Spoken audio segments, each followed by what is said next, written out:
आवाज क्लियर है? कंफर्म कीजिए आवाज क्लियर है। और कैसे हैं आप सब? मैंने ये वादा किया था कि एंशिएंट हिस्ट्री का बिल्कुल नया क्लास आपको देंगे, तो एंशिएंट हिस्ट्री का नया क्लास आपको दे रहे हैं। ठीक है, एक एक करके हम लोग स्टार्ट करेंगे और बच्चों की तरह समझने की कोशिश करेंगे। शुरुआत स्टोन एज से होगा, लेकिन हम 2-3 ऐसे टर्म हैं जिसको सबसे पहले समझेंगे। देखो, इतिहास की जब शुरुआत होती है ना, इतिहास की जब शुरुआत होती है तो जब होमोसेपियंस आ जाते हैं, उसके पहले नहीं। हम जिस इतिहास को यहां पढ़ रहे हैं अभी, वो होमोसेपियंस वाला पढ़ रहे हैं। इतिहास को सबसे पहले 3 भाग में डिवाइड किया जाता है। इसको अच्छे से देखिए, 3 भागों में हिस्ट्री को डिवाइड किया जाता है। पहला है प्री हिस्टोरिक पीरियड। आराम से समझो, स्टार्टिंग के 2-3 क्लास ना बड़े आराम से समझिएगा, उसके बाद तो फिर खींची देंगे। पहला है पूर्व ऐतिहासिक काल, प्री हिस्टोरिक पीरियड। दूसरा है आद्य ऐतिहासिक काल, प्रोटो हिस्टोरिकल पीरियड। और जो तीसरा है वो है ऐतिहासिक काल, यानी हिस्टोरिक पीरियड।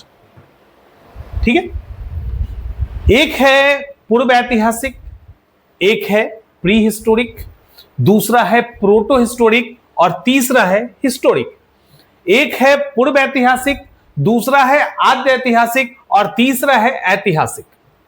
इंसान के ओरिजिन से लेकर 3000 बीसी तक, 3000 ईसा पूर्व तक का जो इतिहास है उसको हम डालते हैं प्री हिस्टोरिक पीरियड में। प्री में डालते हैं, प्रोटो में नहीं डालते। और 3000 से लेकर 600 के आसपास तक, थोड़ा पहले भी, उसको हम लोग प्रोटो में डालते हैं, प्रोटो हिस्टोरिक पीरियड है। और उसके बाद को हम लोग हिस्टोरिक पीरियड कहते हैं। अब आपके दिमाग में यह सवाल आएगा कि प्री हिस्ट्री तो समझ में आ रहा है, लेकिन ये प्रोटो हिस्टोरिक पीरियड क्या है?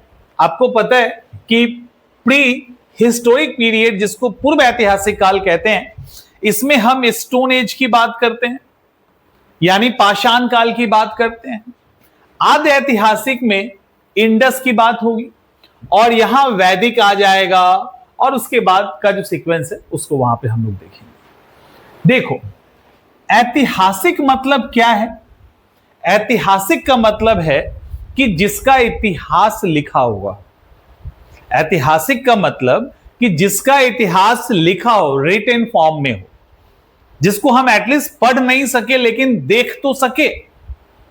लेकिन शुरुआत में इंसान इतना डेवलप नहीं हुआ था कि वो लिखने की कला को विकसित कर सके।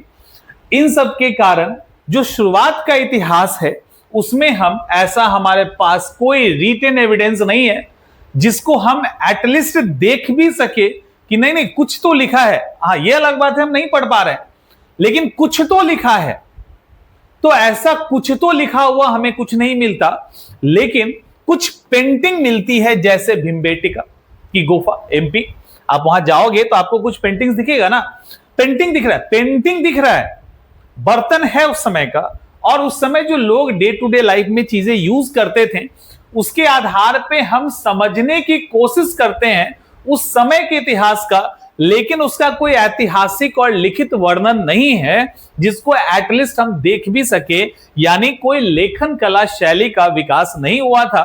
तो लेखन कला शैली के पहले का इतिहास जिसमें लेखन कला शैली का विकास नहीं हुआ और पूरी तरह से पूरा तात्विक वस्तुओं पे, डे टू डे लाइफ की चीजों पे हम उस समय के इतिहास को एनालाइज करके कंक्लूजन पे पहुंचते हैं, उसको क्या कहते हैं? पूर्व ऐतिहासिक काल।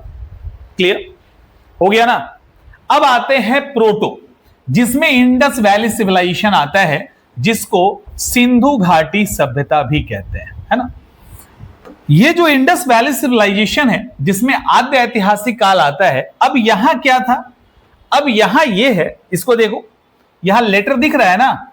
आप जब इंडस वैली सिविलाइजेशन के लेटर को देखेंगे तो आपने सुना होगा ना, धौलावीरा में 17 लेटर का एक बड़ा पट्टी मिला है, और सिंधु घाटी सभ्यता में चित्रात्मक लिपि थी। पिक्टोरियल वहां पे लेटर था, कुछ भी था तो यानी लिखना तो ये जानते हैं, ये अलग बात है कि हम इसको पढ़ नहीं पा रहे हैं, लेकिन लेखन कला शैली का तो विकास हो गया ना, तो ऐतिहासिक तो ये हो गया। अब इसमें तो कोई द्वंद्व नहीं है। अब तो ऐसा नहीं है कि उस समय के इतिहास को लिखा नहीं गया, लिखा गया है, लेकिन जब हम उस समय के इतिहास को समझने के लिए इस तरह के लिखित एविडेंस को जब हम लाते हैं तो हम इसको अभी डिकोड ही नहीं कर पाए हैं, हम इसको पढ़ ही नहीं पाए हैं। नहीं पढ़ने के कारण हम जब इस समय के इतिहास का वर्णन करते हैं तो उस समय भी हमें आर्कोलॉजिकल एविडेंस यानी पुरातात्विक वस्तुओं पे उस समय जो डे टू डे लाइफ में वो लोग यूज करते थे उन के चीजों को देख करके उस समय के समाज का, जैसे घर का देख लिया, द ईंट देख लिया, ग्रेट बाथरूम देख लिया, अन्नागार देख लिया, कुछ अनाज वनाज मिल गया, तो हम एनालाइज करते हैं कि इस तरह की चीजें थी। लेकिन चूंकि वहां का रिटन एविडेंस हमारे पास नहीं है, एविडेंस है बट हम उसको उस समय के इतिहास के जानने में प्रयोग नहीं कर पाते हैं, तो हमने क्या लगा दिया? हमने लगा दिया प्रोटो, हमने लगा दिया आद्य। ऐतिहासिक तो है लेकिन आद्य ऐतिहासिक एकदम स्टार्टिंग का है, और हम अभी उस समय के इतिहास के वर्णन में इस तरह के रिटन एविडेंस का कोई यूज नहीं कर पा रहे हैं, लेकिन लिखना वो जानते थे, इसीलिए इसको ऐतिहासिक में डाला जाएगा। और ये तो बहुत आसान है कि उस समय का, उसके बाद क्या हुआ कि रिटन फॉर्म चेंज हुआ, लिखने का तरीका चेंज हुआ, पिक्टोरियल मेथड गया, ये इस तरह से इन्होंने लिखने लगे, ऋग्वैदिक काल, वैदिक काल, ये सब उसके बाद का जो भी है सब हमारे पास एविडेंस है, हम इसको डिकोड भी कर पाए हैं, और हम इसके बाद इसको करके मतलब पढ़ के हम उस समय के ऐतिहासिक काल का बहुत अच्छा, उस समय के जो सोसाइटी है, उस समय का जो कल्चर है, रिलीजन है आदि का बहुत अच्छे से एक्सप्लेन कर पाते हैं। और होता क्या है कि एविडेंस हमारे पास दो भागों में मोस्टली हम डिवाइड करेंगे, जीएस के स्टूडेंट के नाते हम बता रहे हैं। पहला तो लिटरेचर वाला चला जाएगा, दूसरा आर्कोलॉजिकल होगा।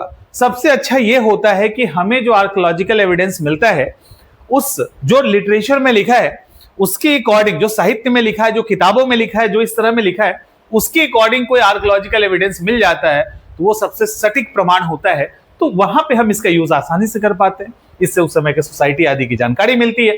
तो हम इसको कहते हैं हिस्टोरिकल पीरियड, क्योंकि यहां जो लिखा हुआ है, लिखना तो यहां भी सीख लिया था, यहां जो लिखा हुआ है इसका उपयोग हम उस समय के तत्कालीन समाज, उनके जो भी सामाजिक, धार्मिक, राजनीतिक आदि क्रियाकलाप थे, डे टू डे लाइफ था, इनको समझने में और उस समय के इतिहास को समझने में ये हमारा जो उस समय का रिटन डॉक्यूमेंट है वो काम करता है, इसीलिए उसको हम ऐतिहासिक काल कहते हैं।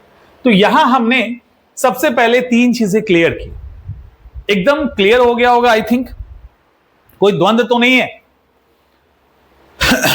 तो ये तीन क्लियर हो गया ना, एक तो ऐतिहासिक, पूर्व ऐतिहासिक काल, pre historical period, proto historical period and historical period, ठीक है, हिस्टोरिक पीरियड।